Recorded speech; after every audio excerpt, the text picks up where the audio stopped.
नमस्ते। आ, मेरा इस वीडियो को लाइक एंड सब्सक्राइब करिए। और ये वीडियो मैं उन सब लोगों के लिए बना रही हूँ जिन्होंने अपने किसी प्रिय को खोया है। प्रिय को खोना बहुत ज़्यादा मुश्किल काम होता है।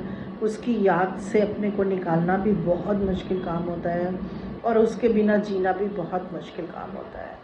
ये सारी चीज़ें जो होती हैं, जब हम किसी को खो देते हैं तो हमको ये समझ में आता है कि हम कैसे क्या करें। कुछ समझ में, जब समझ हमारी ख़त्म हो जाती है तब हमारे को ये समझ आता है कि खो जिसको दिया है उसको हम प्राप्त नहीं कर सकते हैं।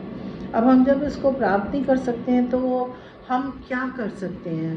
तो मैंने जो अपने बेटे को खोने के बाद जो महसूस किया, जो सीखा है अपनी ज़िंदगी से, तो वो मैं थोड़ा सा साझा करना इसलिए चाहती हूँ क्योंकि बहुत से लोग हैं जिन्होंने अपने को खोया है, और खोने के बाद उन्होंने अपने आप से बहुत जद्दोजहद की है, बहुत अपने आप को दुख के जो है दलदल में कई बार को अपने को डुबोया भी होगा, और उससे निकलना फिर बहुत मुश्किल काम हो रहा होगा।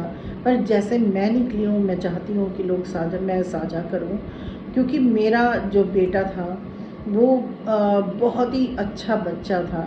हमेशा से उसने ज़िंदगी में जो उसको करना चाहिए एज ए बच्चा, एज अ बेटा, as a student, as a पति, एज अ एडमिनिस्ट्रेटर, एज जिस भी कंपनी में गया उस कंपनी के प्रति, उस सब के प्रति समर्पित था। कहीं कोई कोताही नहीं छोड़ी। एज अ फादर तो इतना प्यारा था कि वो अपनी बेटी का हर टाइम मुँह ही देखता रहता था।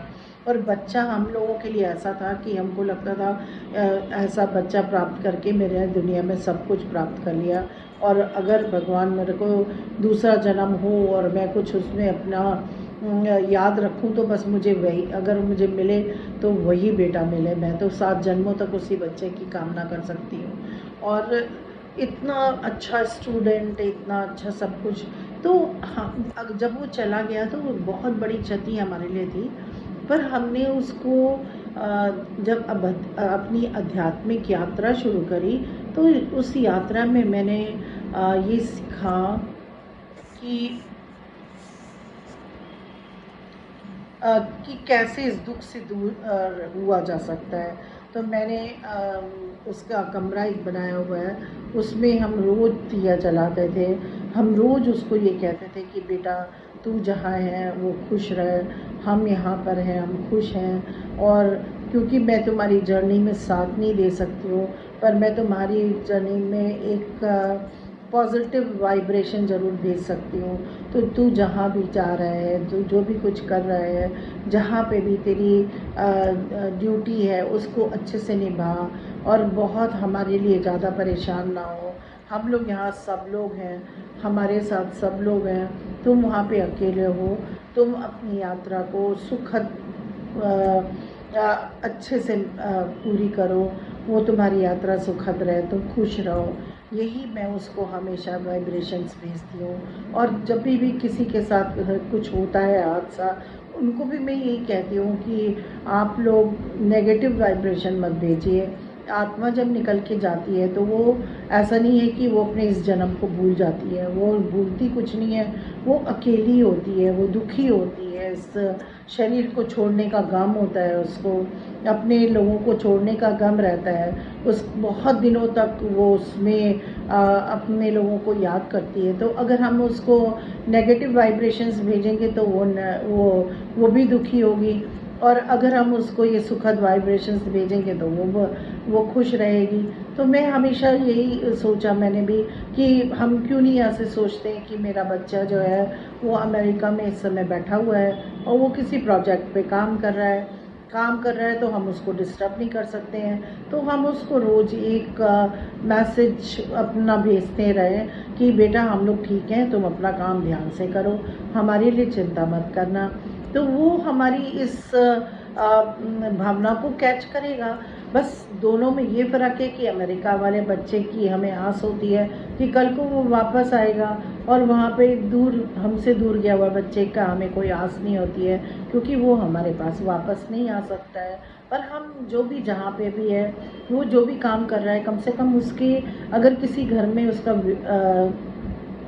अगर उसका जन्म भी हुआ है तो उसका, वो अपने उस जन्म में स्थिर रहे, ज़्यादा परेशान ना हो, ज़्यादा रोए ना, ज़्यादा कष्ट में ना रहे, तो हम उसको एक वाइब्रेशंस को भेज सकते हैं। और ये वाइब्रेशन बहुत महत्वपूर्ण होती हैं, इतनी दूर तक जाती हैं, लोगों को इतना दूर तक इसका इफ़ेक्ट होता है कि हम समझ भी नहीं सकते हैं। हम सोचते हैं हमने इसके लिए गलत सोचा है तो ये उसके पास नहीं पहुंचेगा।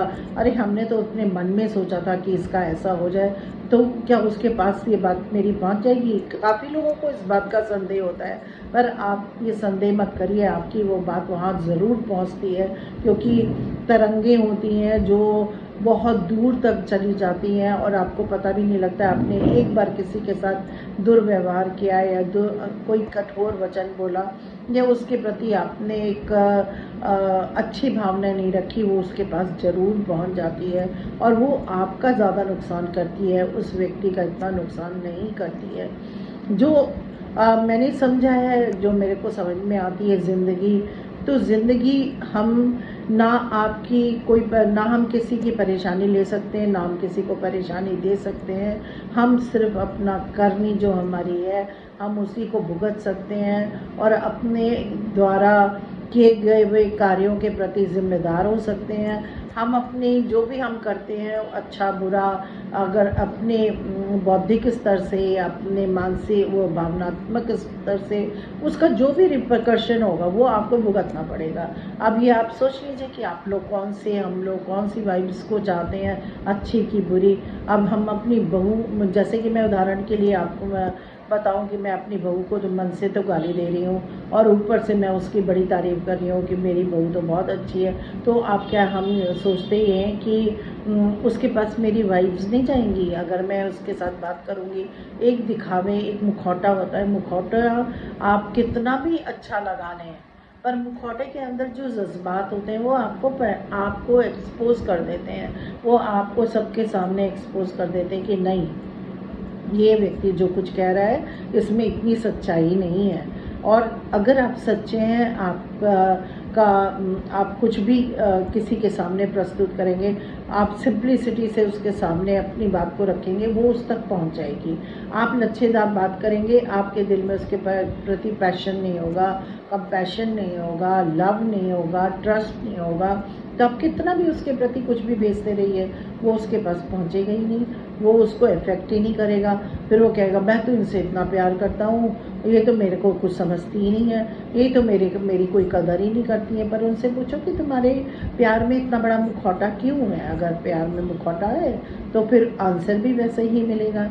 तो इसलिए निश्चल होके, निष्काम होके, निष्प्राण होके अपनी ज़िंदगी को अगर हम जिएँ और एक बिना मुखौटे की अपनी लाइफ को अगर हम अच्छे से बिताएं, तो ये ज़िंदगी बहुत खुशनुमा हो सकती है, बहुत अच्छी हो सकती है, दूसरे के काम आ सकती है। हम एक सुखद संसार बना सकते हैं, हम एक अच्छा माहौल बना सकते हैं, एक हम प्यारी सी दुनिया बना सकते हैं, क्योंकि भगवान ने भी हमको यही सिखाया है कि अगर हम प्यार से रहेंगे तो ये दुनिया प्यारी रहेगी।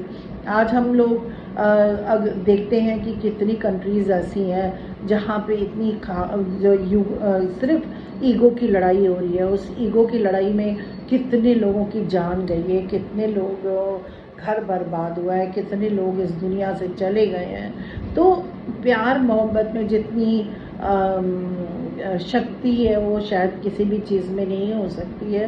तो आइए हम लोग एक सुखद प्यारा सा जीवन बनाएं, एक सुखद प्यारा सा समाज बनाएं, एक सुखद और प्यारा सा देश बनाएं जहाँ पे आप भी रहें, हम भी रहें, सब लोग रहें और एक शांति की भावना हो, शांतिपूर्ण वातावरण हो, प्यार, एक दूसरे के दिलों में प्यार का संचार हो। इसी भावना के साथ मैं अपनी इस वाणी को विराम देती हूँ और फिर मैं आप लोग से प्रार्थना करती हूँ कि आप लोग कृपया मेरा ये चैनल सब्सक्राइब करें, सो दैट हो सकता है मेरी कोई भी बात आप लोग को अच्छी लग जाए और उससे शायद आप लोग की ज़िंदगी में कुछ आराम आ जाए या कुछ भी आप सीख के अपनी ज़िंदगी को बना सकें, तो मेरे को बहुत खुशी होगी। धन्यवाद।